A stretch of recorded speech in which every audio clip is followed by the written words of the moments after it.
A entrevista coletiva de Renato Gaúcho, o Grêmio é goleado. Vai ser bastante difícil, principalmente se tratando aqui no estádio deles, eles brigando também pelo título, ou no mínimo pelo G4. Algumas coisas não deram certo hoje pra gente, mas o mais fundamental é o que eu falei pro meu grupo. O futebol, ele é muito simples, simples demais. No momento que as oportunidades aparecerem, você tem que fazer o gol. Nós tivemos as oportunidades, não fizemos. O Atlético teve e fez. Então, principalmente no segundo tempo, nós criamos bastante, mas infelizmente a gente não aproveitou as nossas oportunidades da maneira que o Atlético aproveitou. E futebol é bem simples, é bola na rede. Então, quando você chegar na frente do gol, você tem que ter a tranquilidade, o capricho para fazer o gol. E infelizmente hoje, nesse sentido aqui, nós não funcionamos e isso deu certo para o Atlético. Renato, você falou em bola na rede, né? O Grêmio não conseguiu fazer os gols hoje, levou 3, chegou a 53 gols sofridos, mais gols do que no ano em que foi rebaixado. Se lá na frente não consegue fazer, por que lá atrás leva tanto? Bom, em cima dos teus números tem que completar também. O Grêmio tem um melhor ataque, está entre os 3 melhores ataques. O Grêmio caiu, eu não estava aqui, eu não tenho que falar disso. Isso aí você tem que falar para as pessoas. Na época o Grêmio caiu, o Grêmio teve a defesa mais vazada que você falou, e um dos piores ataques talvez. Bem diferente sendo aqui. O Grêmio briga desde o início do Campeonato Brasileiro pela parte de cima da tabela. O Grêmio, faltando 3 rodadas, está brigando pelo título do Campeonato Brasileiro.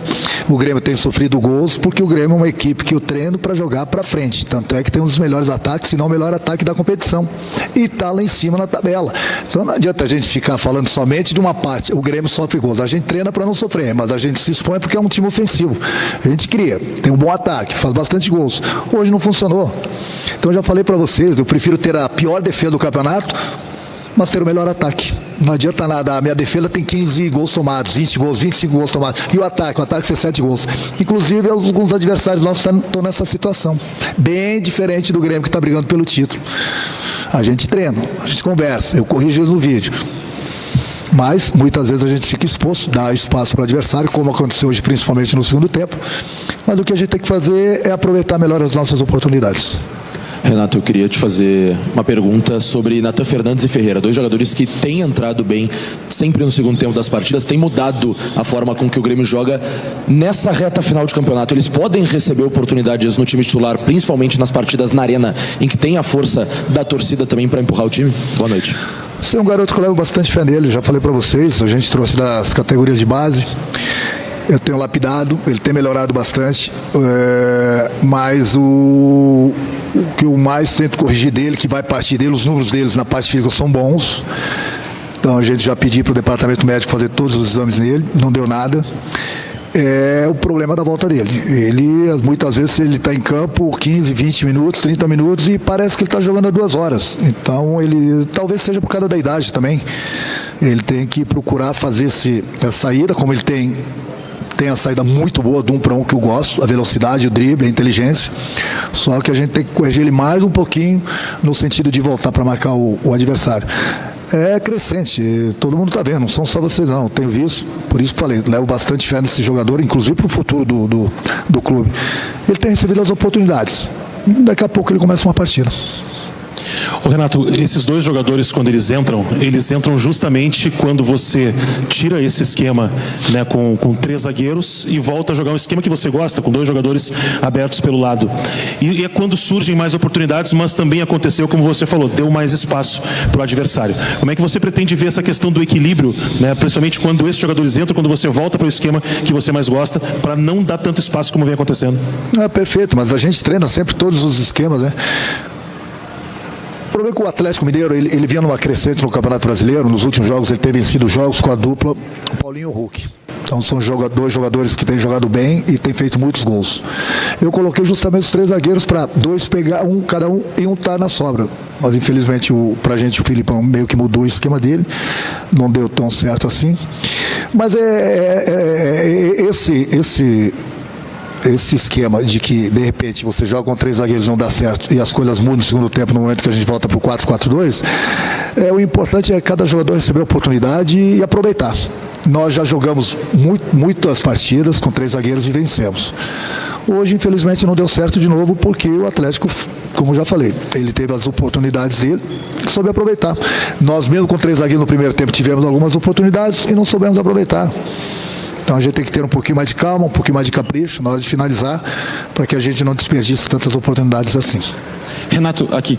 O Grêmio teve algumas oportunidades durante o campeonato de ter aquele jogo de virada de chave para a disputa do título e na maioria delas acabou fracassando. O que acontece nesses jogos onde o Grêmio tem a chance de ou virar líder ou encostar nos líderes, que acaba não entrando com a mesma vontade, com a mesma competitividade que entra em outras partidas do campeonato? Tem certas coisas que eu cobro do grupo lá no vestiário dentro de quatro paredes. Outra coisa, já vi também muitos times do campeonato, não é só o Grêmio não. É lógico que eu tenho que responder pelo meu clube, né? Mas muitos clubes oscilaram durante o Campeonato Brasileiro. E a maior prova está aí. Muitos achando que o Botafogo já ia ser campeão, já está na dúvida. Outras equipes também oscilaram. Então é a mesma coisa eu falar assim, os jogos, se nós oscilamos, se nós tivéssemos ganho ou empatado, hoje o Grêmio estaria em primeiro lugar no campeonato. Os outros clubes também oscilaram. Oscilaram bastante também. Os outros clubes também, se não tivessem perdido esses pontos, também estariam com mais pontos na competição. Então não adianta a gente ficar lamentando. Eu concordo com você, oscilamos, mas passou. O importante é essa reta final do campeonato aí, onde nós temos mais 3 jogos, 2 jogos em casa e mais um fora. Vamos ver o que acontece no jogo do Flamengo e do Palmeiras, para ver se a gente continua tendo a chance de brigar pelo Campeonato Brasileiro. Eu já vi muita coisa no futebol acontecer. Eu acho que o maior exemplo disso é o próprio Botafogo, né? Então, faltando 3 rodadas, muita coisa pode acontecer ainda. Renato, aqui à tua esquerda, concordo contigo que o jogo em si do Grêmio hoje não foi tão ruim, né? O Grêmio teve momentos de encaixe no jogo. Claro que o resultado ele parece mais do que é em alguns momentos. E a gente fala um pouco aqui também sobre a questão defensiva, né? Em alguns momentos. E claro que a gente não quer de forma alguma expor os jogadores em si, né? O sistema defensivo do Grêmio tem essa dificuldade desde o início do campeonato. Tu acha que o Grêmio vai precisar de reforços para o ano que vem para fazer esse sistema defensivo mais sólido? Ou tu acha que tem alguma questão de trabalho a ser feito da tua parte, que tem que ser trabalhado de uma maneira diferente para que o Grêmio tome menos gols? Trabalhar, a gente trabalha sempre. Eu não vou falar de ano que vem, porque não sei se eu vou estar aqui. Eu não vou expor meu grupo, porque com esse grupo o Grêmio está brigando pelo Campeonato Brasileiro. É lógico que sempre que a diretoria e o presidente puder me dar reforços que possam vir somar no grupo, eles serão sempre bem-vindos. Então não adianta agora a gente faltando 3, 4 rodadas, a gente achar que esse presta, esse não presta, aquele tem que ir embora. Se eu cheguei com esse grupo, eu vou morrer com esse grupo. Até porque a gente oscilou em algumas partidas do campeonato? Sim, oscilamos em algumas partidas do campeonato. Mas o Grêmio está brigando pelo título. Você tem que levar uma coisa em consideração. É muito fácil apontar e falar. Aqui precisa melhorar, lá precisa melhorar. Você tem que analisar também o seguinte. É o seguinte, já que dificilmente alguém da empresa fala, eu vou falar para vocês. No momento que você vem... Sempre eles, né? No momento que você vem de uma segunda divisão, você encontra um clube do jeito que o Guerra encontrou, a diretoria encontrou, e eu encontrei, vindo uma segunda divisão, você tendo problemas para contratar, porque não tem dinheiro, você tendo que baixar a tua folha de pagamento em 4 milhões e meio. Na segunda divisão, o Grêmio tinha uma folha de 15 milhões, 17 milhões, na segunda divisão. Hoje o Grêmio está na primeira divisão com uma folha de 10 milhões e meio. Quem fala ao contrário está mentindo. Essa aqui é a realidade. Aí você acha que não tem dinheiro para contratar, você baixa a folha de pagamento. Aí você acha que na hora do vamos ver, todo mundo quer cobrar o título, mas vamos com calma nessa hora, né? Vamos com calma. A tua pergunta ela é muito boa, mas vamos com calma nessa hora aqui. Vamos analisar um todo. Será que muita gente acreditava que o Grêmio chegaria onde está hoje? Ninguém acreditava. E o Grêmio está disputando o título desde o início da competição. O Grêmio briga pela parte de cima da tabela, com 10 milhões e meio da folha de pagamento. Então essas coisas as pessoas não querem ver. Aí daqui a pouco começa a falar, esse jogador não tem condição de jogar no Grêmio. Como que não tem condições se o Grêmio está brigando pelo título? Para mim tem. O ano que vem, ano que vem está aí o presidente, está aí o vice-presidente. Não sei o que eles pensam, o que eles não pensam. A minha cabeça está voltada para a reta final do Campeonato Brasileiro. Tem muita gente que tem uma folha o dobro da nossa, o triplo da nossa, e está brigando contra o rebaixamento. E aí, por que a gente não analisa esse lado também da moeda? Então, no momento que você monta um grupo com 10 milhões e meio, não pensa que você vai ser o bambambam do campeonato. E mesmo assim, o Grêmio está sendo não esse bambambam do campeonato, mas em momento algum ele passou dificuldade no Campeonato Brasileiro. Então, essas coisas têm que ser levadas em consideração também. Todos os problemas que nós passamos. Para o ano que vem.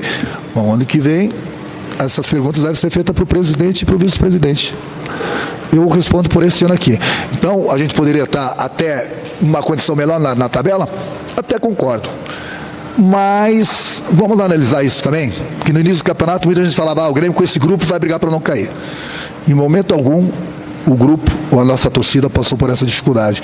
Mas essas pessoas têm boa memória, vão começar a pensar nisso. Ou quando o Grêmio estava ali sempre no G4, que pode ter sido nessa rodada, mas daqui a pouco pode voltar na próxima, será que as pessoas iriam começar a botar na cabeça, o Grêmio tem condição de ser campeão, o Grêmio pode ser campeão? Sim, eu também acho o Grêmio. E o Grêmio ainda tem chance de ser campeão. Mas, para quem entende de futebol, vamos analisar os dois lados da moeda também. Com uma folha de 10 milhões e meio por mês e uma folha de 15, 17 milhões de uma segunda divisão, não exige muito, não. Quando falei lá atrás, há 4 meses que eu dei uma entrevista para vocês, que o Grêmio não tinha um grupo, não tinha o que cobrar para ser campeão. Eu já sabia, estava vendo ali na frente. Nós poderíamos chegar, sim. Poderíamos brigar pelo título, sim. Mas eu estava tirando o peso das costas do meu grupo. Então agora, porque não é que nós chegamos, o Grêmio não vence a 2 partidas, o Grêmio tem uma das piores defesas. Muita calma nessas horas, gente. Muita calma nessas horas aqui. Vamos analisar bem esse problema financeiro do clube. Renato, boa noite.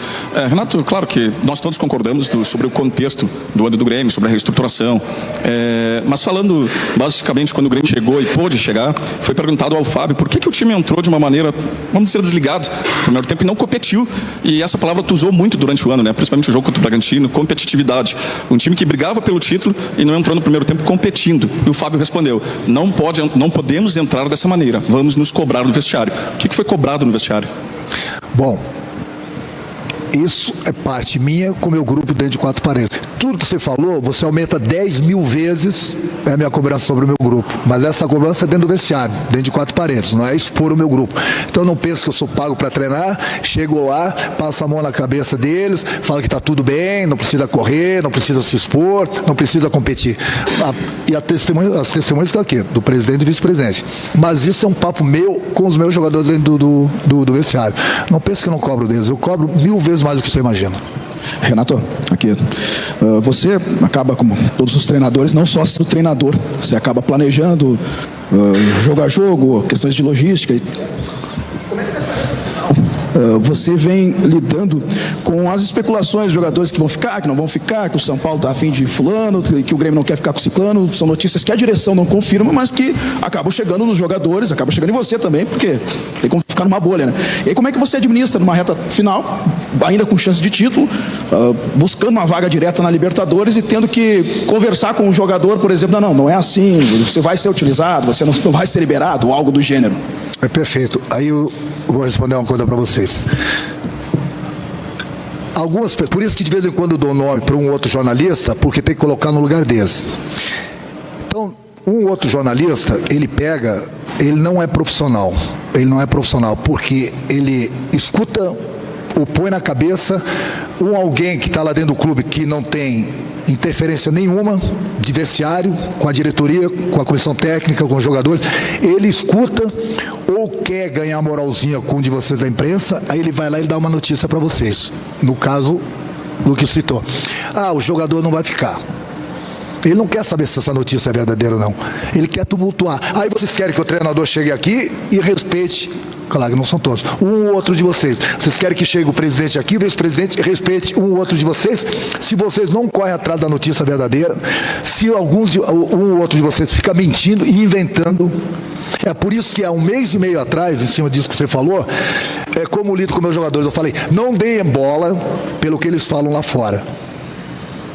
Porque muitos são competentes, são jornalistas. Muitos são idiotas. Porque eles não querem saber, jogam no ventilador uma notícia, dane-se o treinador, dane-se o grupo, dane-se o presidente, dane-se o vice-presidente, joguei a notícia lá no ar. Aí esse jornalista, como é que ele quer o respeito do treinador e da diretoria? É muito fácil chegar lá, o fulano vai embora. Pergunte para o jogador se um jogador do nosso grupo foi comunicado que não vai ficar aqui o ano que vem. Nenhum. Mas o jornalista vai lá e dá a notícia. Então, esse jornalista que deu a notícia, por exemplo, do Bruno Alves, ele não quer saber se é verdade. Você, então, tá aí, eu te pergunto. Você faz... você corrigiu. Bom. Aí a pessoa que escutou você falando que ele não vai ficar, não viu você corrigindo. Então, todo final do ano é sempre aquela... vai embora, aquele vai embora, o fulano... Nosso grupo está aqui, eu converso bastante com o presidente, com o vice-presidente. Esses 3 jogos aqui a gente está totalmente pensando no final do Campeonato Brasileiro para ver o que vai acontecer. Aí quando terminar o último jogo contra o Fluminense, bom, aí todas as perguntas que vocês queiram fazer, quem vai ficar, quem vai embora, é com eles. Porque eu vou estar de férias. Férias provavelmente prolongadas. Então, quem vai responder para vocês são eles. Agora, a minha cabeça aqui está totalmente voltada para esses 3 jogos do final do Campeonato Brasileiro, porque muita coisa pode acontecer. Nós temos chances ainda de ganharmos o Campeonato Brasileiro, vamos correr atrás enquanto tiver chances matemáticas, ou no mínimo um G4. Na pior das hipóteses, um G6. Para quem não acreditava no grupo do Grêmio que iria cair para a 2ª divisão, né? Fazer o quê, né? A vida nos ensina. Boa noite. Faça o cadastro lá na Betcash pra mim, ajuda o ADM, tô triste.